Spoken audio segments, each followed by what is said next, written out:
चुनाव हो रहा है, प्रचार का अंतिम दिन है और पूरे चुनाव अभियान को लेकर, चुनाव प्रचार को लेकर जो बातें सामने आई है वो मैं आप सबके सामने रखना चाहता हूँ।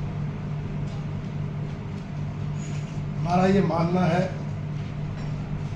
कि इन उपचुनाव में कांग्रेस प्रत्याशियों की संभावित हार को देखकर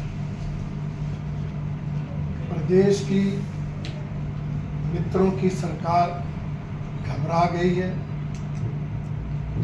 और उस घबराहट में इन विधानसभा क्षेत्रों में अराजकता फैलाने का काम कर रही है।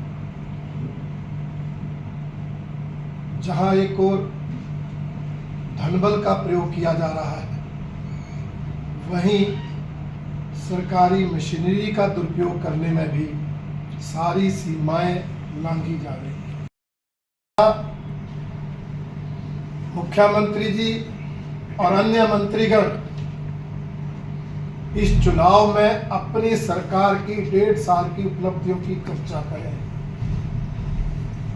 1.5 साल में उन्होंने हमीरपुर विधानसभा क्षेत्र के लिए, हमीरपुर जिला के लिए क्या किया उसको बताएं, उसके आधार पर वोट मांगे।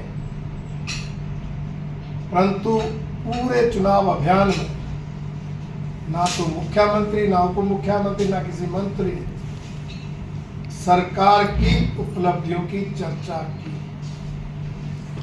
सिर्फ भारतीय जनता पार्टी के उम्मीदवारों पर निराधार आरोप लगाने का काम किया, तथ्यहीन आरोप लगाने का काम किया। हमने कहा था, मुख्यमंत्री जी आरोप लगा रहे हो तो प्रमाण दो, सबूत दो। परंतु आज अंतिम दिन प्रचार का है, किसी भी आरोप का प्रमाण मुख्यमंत्री नहीं दे पाए हैं, जो ये स्पष्ट करता है कि उनके द्वारा लगाए हुए आरोप निराधार हैं, मनगढ़ंत हैं, तथ्यहीन। हमने सरकार पर भ्रष्टाचार के आरोप लगाए। हमने कहा मुख्यमंत्री कार्यालय भ्रष्टाचार का अड्डा बन रहा है। हमने कहा बिजली बोर्ड में टेंडर घोटाला हुआ है। पर्यटन और मार्केटिंग बोर्ड में टेंडरों में अनियमितताएं बरती गई हैं। जांच के आदेश देना तो दूर, मुख्यमंत्री और मंत्री ने इसका जवाब तक नहीं दिया। भ्रष्टाचार के आरोपों पर मुख्यमंत्री और मंत्रियों का मौन बने रहना इस बात को दर्शाता है कि हमारे आरोप तथ्यों पर आधारित है और इस सरकार के 1.5 साल के कार्यकाल में इस तरह से भ्रष्टाचार हुआ है जिसके आरोप हमने लगाए। सरकार ने जो कहावत थी, ऋण लेकर घी पीना, उस कहावत को चरितार्थ किया।